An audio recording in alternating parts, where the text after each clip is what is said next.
Mga babae ni Jake Ejercito na nakarelasyon at na-link sa kanya sa loob at labas ng showbiz. Karen K.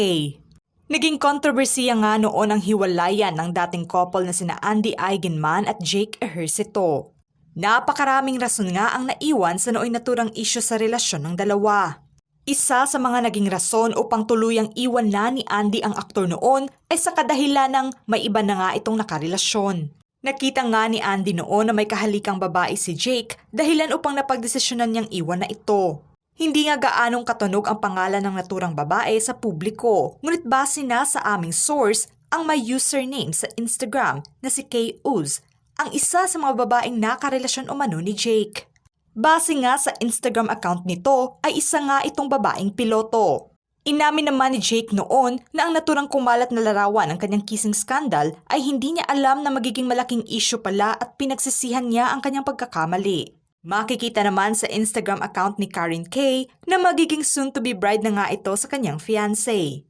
Matatanda ang taong 2014 ay tuluyan ng kinumpirma ni Andy na hiwalay na sila ni Jake sa rason na parang wala na umano itong pakialam na hindi na nga nagre-reply sa kanya kasagsagan ito ng pagdala sa hospital ng kanyang namayapang ama na si Mark Hill.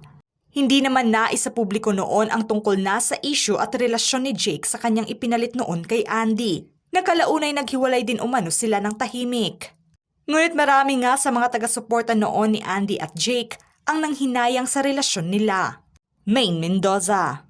Diretsahang sinagot nga ni Maine Mendoza noon ang naging tanong ng isang netizen tungkol na sa relasyon niya kay Jake Ejercito. Naging tanong kasi ng netizen kung ano ba talaga silang dalawa sa pamamagitan ng tweet niya taong 2017. Nilinaw niya na magkaibigan lamang silang dalawa. Sagot ni Maine sa kanyang posted tweet noon. Ha? We are friends. May mali po ba doon? Kinaharap din kasi noon ng dalawa ang issue tungkol na sa relasyon nila na espekulasyon noon ng karamihan. Naging palaisipan kasi noon ang larawan na ibinahagi ni Jake na may kasama nga itong babaeng nakatakip ang mukha. Kaya naman agad na palaisipan sa lahat na baka si Maine, ang babaeng iyon lalo pa at tila naging tugma na may suot itong relo tulad ng suot-suot din ni Maine. Matatandaang nagkasama nga ang dalawa at naging magkatrabaho sa Kalye serye na segment ng Itbulaga noon sa GMA7 taong 2016. Nilinaw nga rin noon ni Jake sa publiko na magkaibigan lamang sila ni Maine at hindi third wheel sa tambalang Aldab at hindi umano siya nanligaw dito.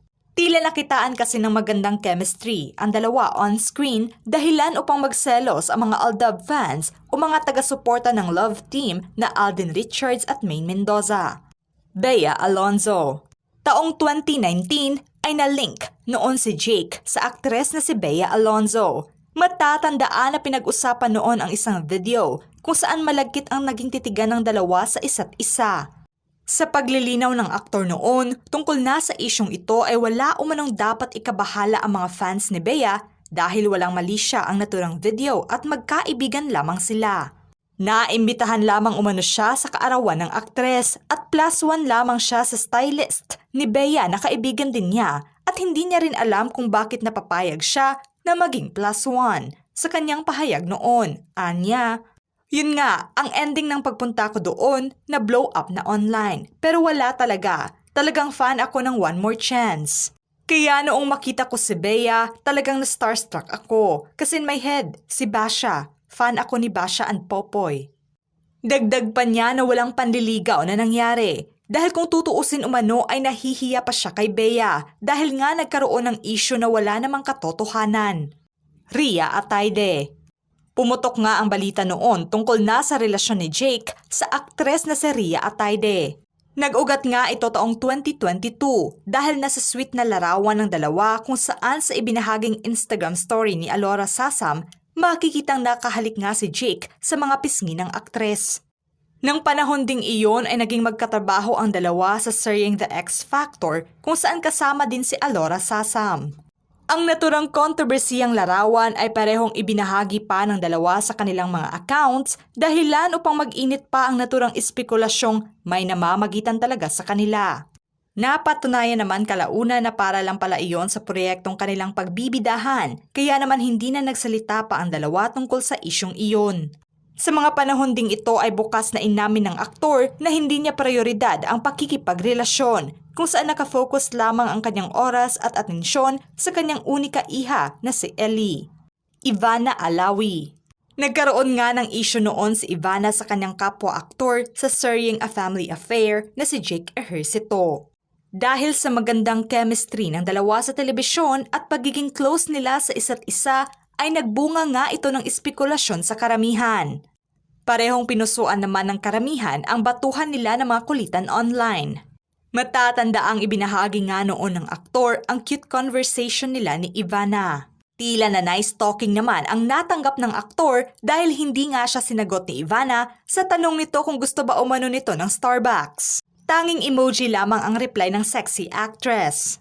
Nilinaw naman ng dalawa na kabiruan lamang nila ang isa't isa kung saan ang mga eksena umano nila sa naturang serye ay nadala nila off-cam.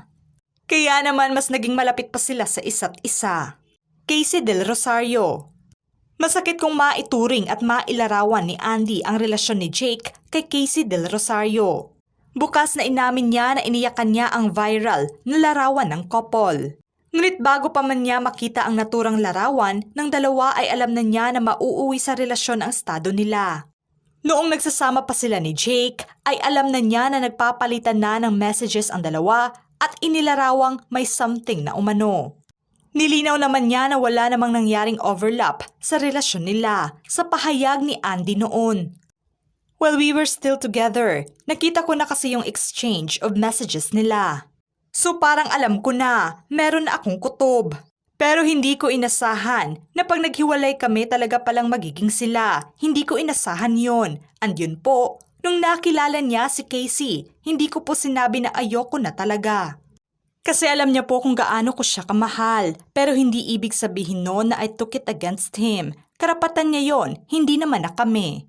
Dahil ilang buwan lamang ang pagitan at nakahanap nga kaagad si Jake ng bagong karelasyon matapos silang maghiwalay ni Andy. Agad naman niyang ipinagtanggol noon ang relasyon niya kay Casey, kung saan nakatanggap nga ito ng batikos galing na sa netizens. Sinasagot nga noon ni Jake sa pamamagitan ng kanyang tweet ang mga negatibong komento ng iba laban na kay Casey. Inamin pa ni Andy noon na nasaktan siya nung una, ngunit masaya naman siya para sa relasyon ng dalawa. Andy Eigenman. Kanyang greatest love kung mailarawan ni Jake Ejercito ang pagmamahal niya kay Andy. Taong 2011, nagsimula ang relasyon ng dalawa, ngunit pagdating nga ng 2014 ay tuluyan na nilang kinumpirma na tapos na ang kanilang relasyon. Hindi man naging maganda ang takbo ng relasyon nila noon na napakaraming isyong kinaharap. Matapos ang masakit na hiwalayan ng ex-couple, ay inihayag naman ng aktor noon na si Andy lamang ang kanyang babaeng minahal sa loob ng 4 na taon at mananatili niyang greatest love. Inamin din niya na hindi umano siya perpektong partner para kay Andy at pinagsisihan ang mga pagkakamali niya. Naging on and off ang relasyon nga ng dalawa noon bago maghiwalay. Tila naging biyaya naman sa kanila ang pagdating ni Ellie, ang kanilang nag-iisang anak. Umabot man sa kontrobersiya ang pagbubuntis ni Andy noon, ay napalitan naman ito ngayon ng pagmamahal nila sa kanilang anak.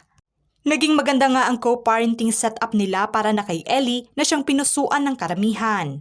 Sa ngayon ay may open communication sila ni Andy na ipinagpasalamat naman niya sa partner ni Andy na si Felmar Alipayo na naiintindihan nito ang relasyon niya kay Andy. Malinaw para sa kanya na ito pa rin ang best mom ng kanyang anak, kaya naman ibinibigay niya kay Andy ang kanyang respeto para na sa kapakanan ng kanilang anak. Ano ang masasabi niyo sa paksang ito mga ka-showbiz peeps? Just comment below.